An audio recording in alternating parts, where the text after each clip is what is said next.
अस्सलाम वालेकुम। Second year उम्मीद करता हूँ आप लोग खैरियत से होंगे और छुट्टियाँ एंजॉय कर रहे होंगे।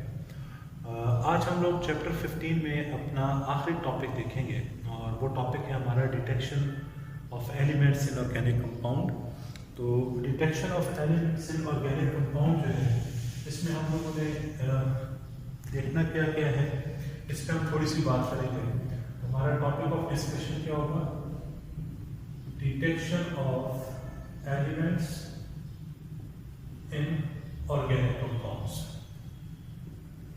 अच्छा जी, आप लोगों ने पढ़ा कि ऑर्गेनिक कंपाउंड्स क्या होते हैं। तो हमने बात की थी कि हाइड्रोकार्बन्स जो होते हैं उन्हें हम उनकी जो डेरिवेटिव्स हैं उन्हें हम ऑर्गेनिक केमिस्ट्री में स्टडी करते हैं और ये हमारे ऑर्गेनिक कंपाउंड्स होते हैं। They are mostly living in origin, ठीक है, हमेशा लिविंग होते हैं। तो अगर हम इन बातों को माइंड में रखें तो हमें एक बात पता चलती है कि हमारे पास जो ऑर्गेनिक कंपाउंड्स हैं वो कार्बन, हाइड्रोजन से मिलकर बने। ये तो इनकी बेस है, बिल्कुल ये दो एलिमेंट तो बेस के तौर पे है, लाजमन वो क्या कहते हैं, लाजम मलजूम है हर वक्त हो गया।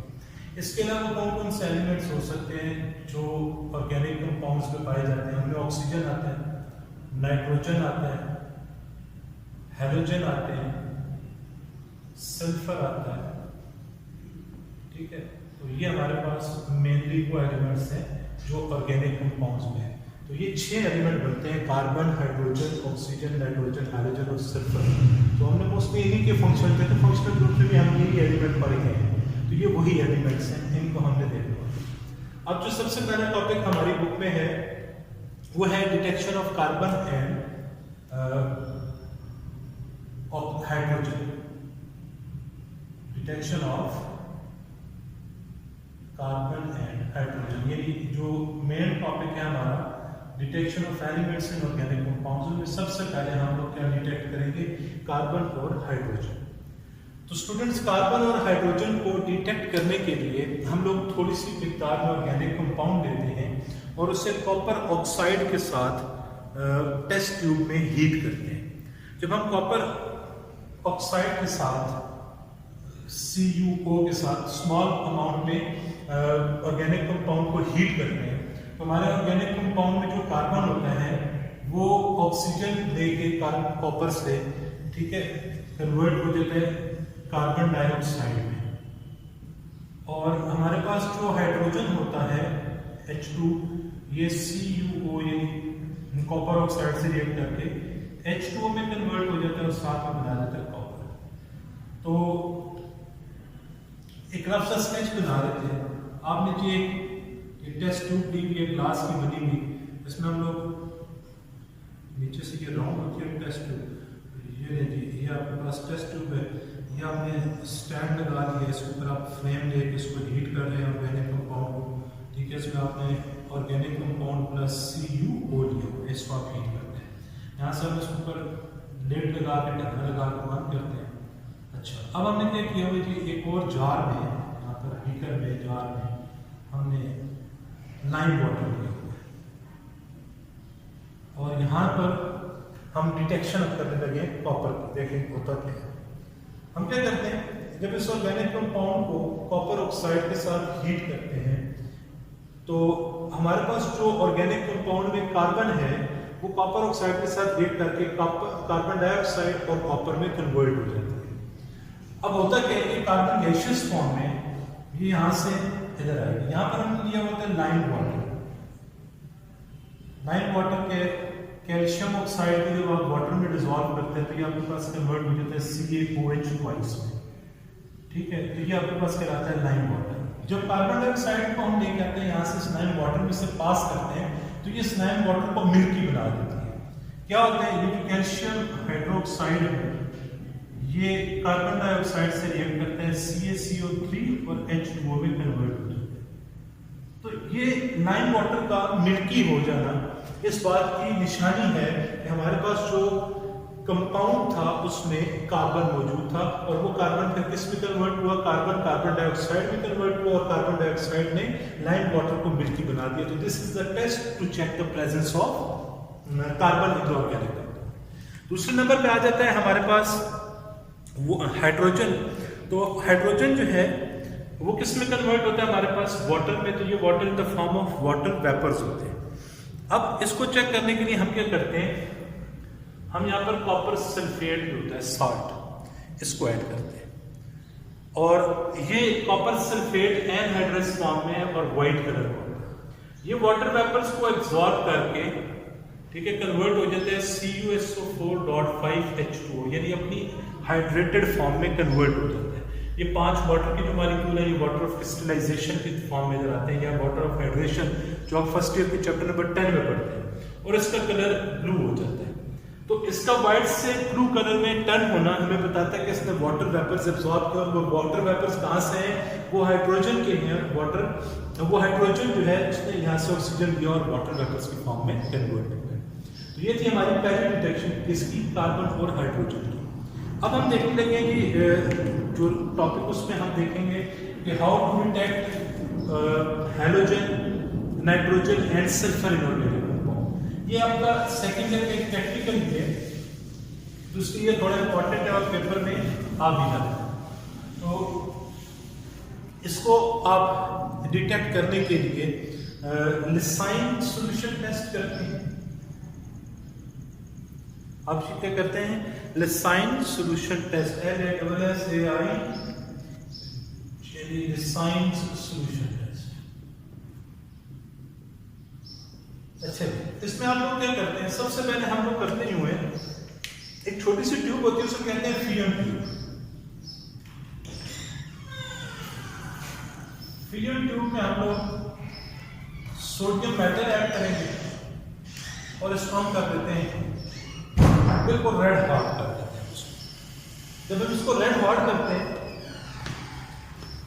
ठीक है, तो सोडियम रेड हॉट तक इसको हीट करते हैं, तो वो जो सोडियम मेटल होता है वो सॉलिड फॉर्म होता है, मेल्ट हो जाता है। हीट किया तो मेल्टेड फॉर्म आ जाएगी। इस मेल्टेड फॉर्म में हम लोग अगेन जो हमारा ऑर्गेनिक कंपाउंड है जिसको हमने स्टडी करना है, हम वो ऑर्गेनिक कंपाउंड ऐड करते हैं। ऑर्गेनिक कंपाउंड, अच्छा इसको ठंडा करना है मेल्टेड फॉर्म को, फिर उसमें ऑर्गेनिक कंपाउंड ऐड करेंगे। फिर हम उसको अगेन हीट करेंगे। हीट करके कितना हीट करेंगे? वो जो फ्यूल ट्यूब है उसको बॉटम एंड रेड हो जाए। फिर हमारे पास एक चाइना डिश होती है, हम एक चाइना डिश है उसमें हम थोड़ा सा वाटर लेते हैं, आपको बुक में लिखा है 20 ml। हम उसमें इस टेस्ट ट्यूब को, ये जो फ्यूल ट्यूब है इसको तोड़ देते हैं। उसके बाद हम इस चाइना डिश में इसको जब तोड़ते हैं तो इसके बाद हम इसे करते हैं फिल्टर। जब फिल्टर करते हैं तो हमारे पास आ जाता है फिल्ट्रेट। वो जो फिल्ट्रेट होता है इससे हम नाम दे देते हैं सोडियम एक्सट्रैक्ट का या लिसाइन सॉल्यूशन का। दोबारा बता दो मजे की कहानी इसलिए क्या करना है, फीडियम ट्यूब लेनी है, उसमें सॉलिड सोडियम का एक पीस लेना है। जब आप फीडियम ट्यूब में सोडियम मेटल का पीस लेके इसको हीट करेंगे तो आपके पास ये मेल्टेड फॉर्म में हीट करेंगे तो ये मेल्ट हो जाएगा।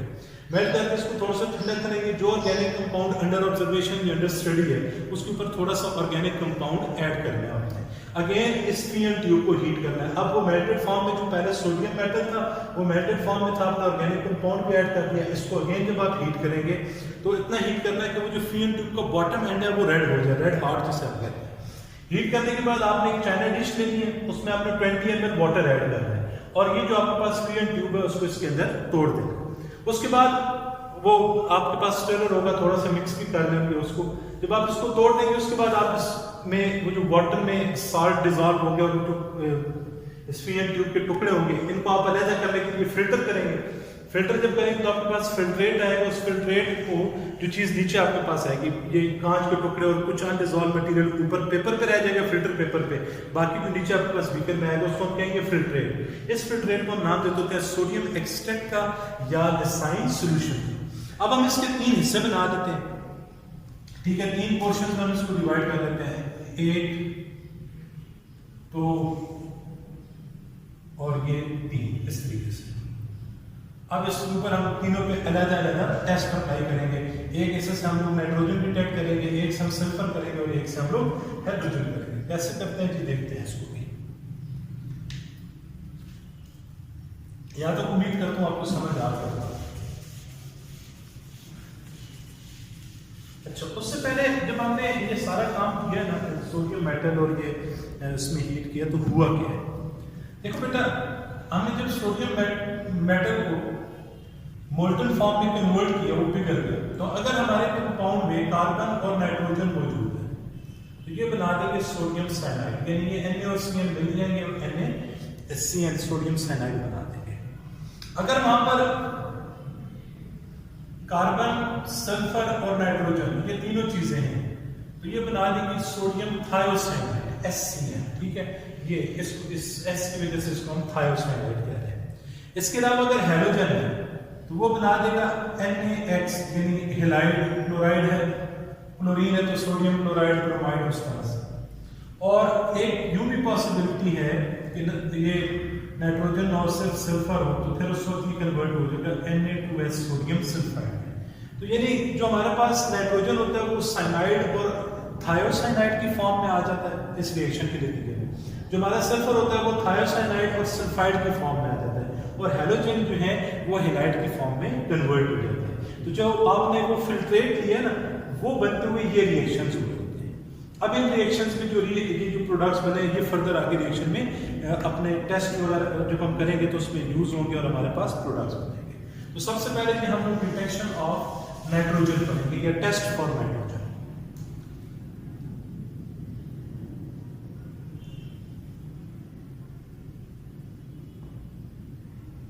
अच्छा, इसको ना सबसे अच्छा तरीका याद रखने का वो ये है, आप इसको तीन कॉलम बना लें जैसे प्रैक्टिकल की कॉपी में भी होगा, ठीक है।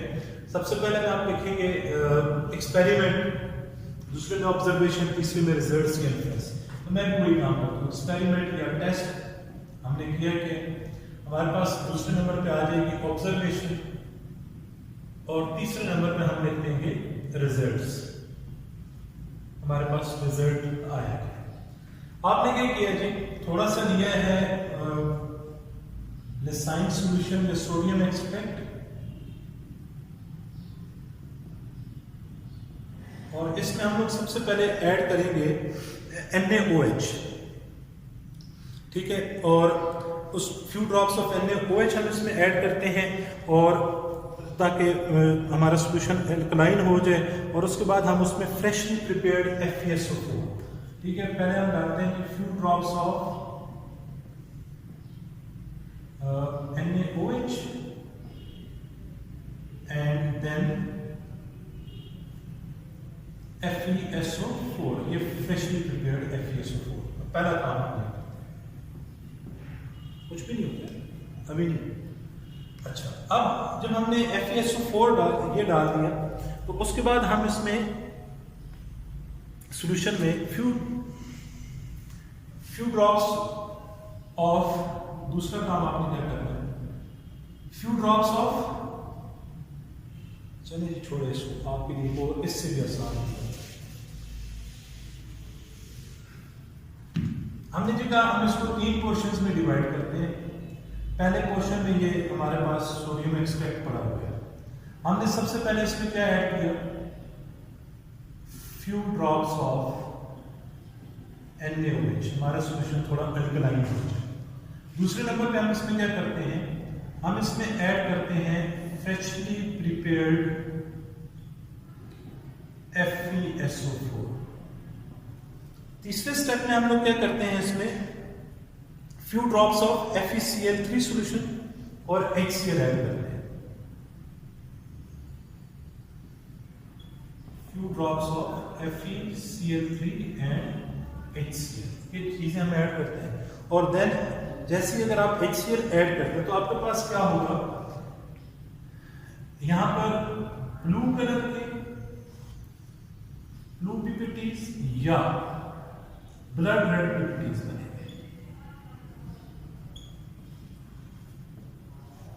दोबारा सुनेंगे, हमने सोडियम एक्सट्रैक्ट लिया, उसके 3 हिस्से कर दिए थे, लास्ट में देखा। अब पहला जो हमने पोर्शन लिया उसमें हमने थोड़ा सा NaOH डाला ताकि सॉल्यूशन अल्कलाइन हो जाए। फिर हमने फ्रेशली प्रिपेयर्ड FeSO4 उसमें डाल दिया। उसके बाद हमने क्या किया, थोड़ा सा उसमें फ्यू ड्रॉप्स ऑफ FeCl3 और HCl हमने इसमें ऐड किए। जैसे हम इसमें फ्यू ड्रॉप्स ऑफ FeCl3 और HCl ऐड करते हैं तो हमारे पास या ब्लू कलर के PPTs बनेंगे या ब्लड रेड PPTs बनेंगे। प्रेसिपिटेट्स बनेंगे। यहाँ पर बॉटम में छोटे छोटे आपने पढ़ा है सॉलिड पार्टिकल्स जो रिजॉल्व नहीं होते उन्हें हम कहते हैं प्रेसिपिटेट्स, इस तरह बने।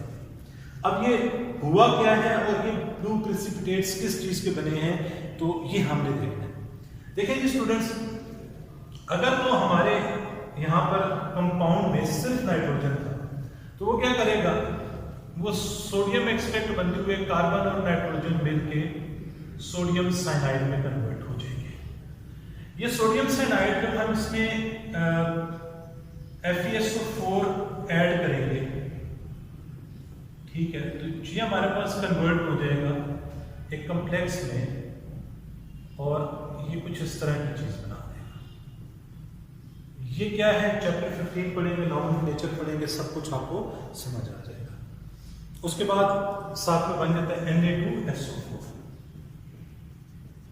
उसके बाद ये दूसरा स्टेप हो गया, ये आपने फ्रेशली प्रिपेयर्ड इसमें FeSO4 डाला। अब जब आप ये डालेंगे FeCl3, ऊपर आपने सोल्यूशन इम्प्लाइन किया, HCl उसको एस्केप करेगा। अब जब आप इसमें FeCl3 ऐड करते हैं, ठीक है जी, और 3Na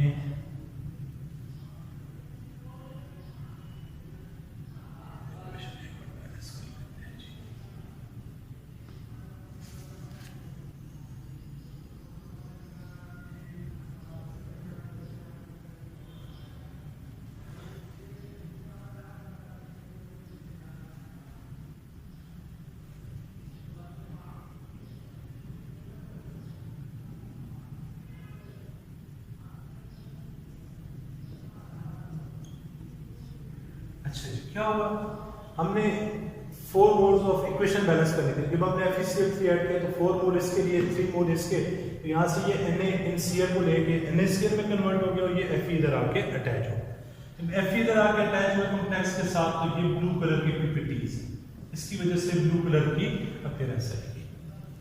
अब अगर हमारे पास हमारे कंप्लेक्स ऑर्गेनिक कंपाउंड में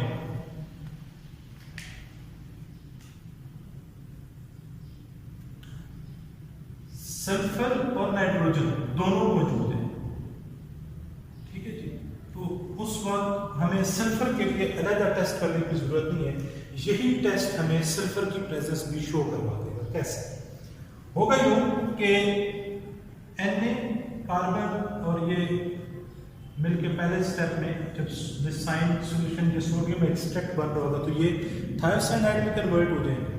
अब जब आप FeSO4 ऐड करेंगे तो ये FeSO4 और NaSCN बनेंगे, ठीक है, 6, ये Na4 FeSCN और साथ में आ जाएगा Na2SO। अब नेक्स्ट स्टेप में जब आप वही रिएक्शन जो आपने FeCl3 ऐड किया, इधर FeCl3 ऐड करेंगे तो क्या होगा,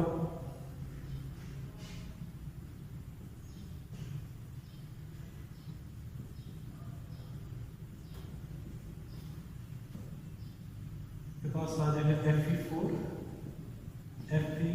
FeSCN6 और साथ में 12 NaCl। अब ये जो प्रोडक्ट आपके पास बना है ये ब्लड रेड कलर के PPTs देगा और ये ब्लड रेड PPTs जो हैं ये आपको बता रहे होंगे कि आपके कंपाउंड में सल्फर और नाइट्रोजन दोनों मौजूद हैं।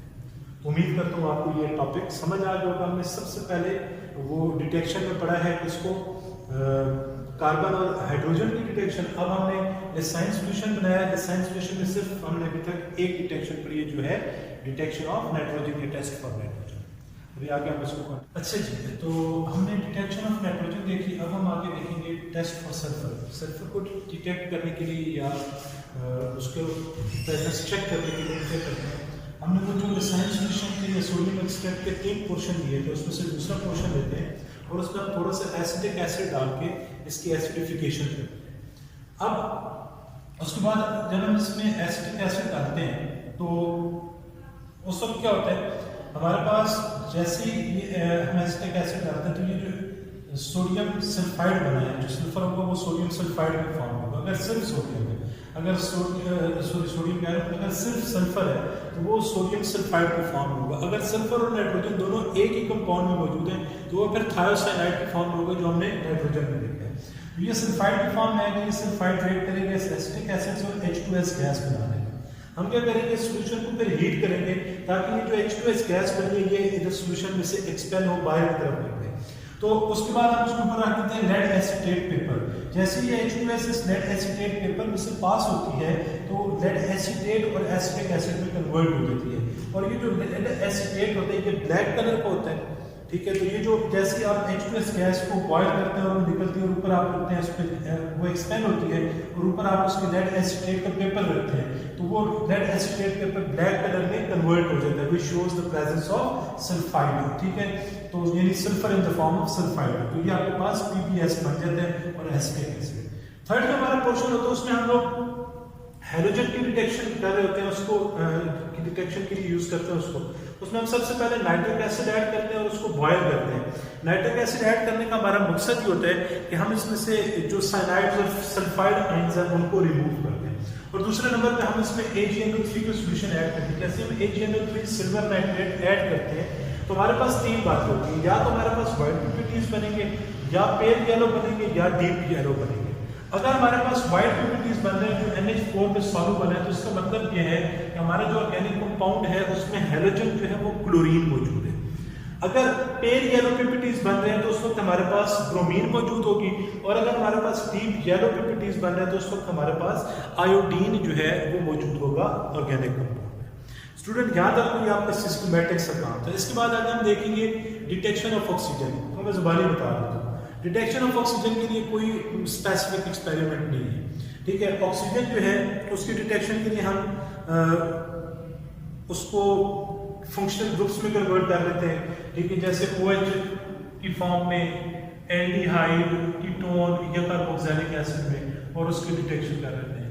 या फिर हम परसेंटेज फाइंड आउट कर लेते हैं कि ये हमें वो जब फर्स्ट ईयर के पहले चैप्टर में पढ़ते हैं percentage of element is equal to mass of element, वो वाला फार्मूला लगा के तो परसेंटेज हम फाइंड आउट कर लेते हैं। अब हमें पता है टोटल परसेंट 100 होते हैं। लेट अस सपोज आपका कंपाउंड कार्बन, हाइड्रोजन और ऑक्सीजन से मिलकर बना हुआ है, तो जब आप 100 में से परसेंटेज ऑफ कार्बन और परसेंटेज ऑफ हाइड्रोजन को ऐड करके माइनस करेंगे तो वो किसकी परसेंटेज आ जाएगी, परसेंटेज ऑफ ऑक्सीजन आ जाएगी।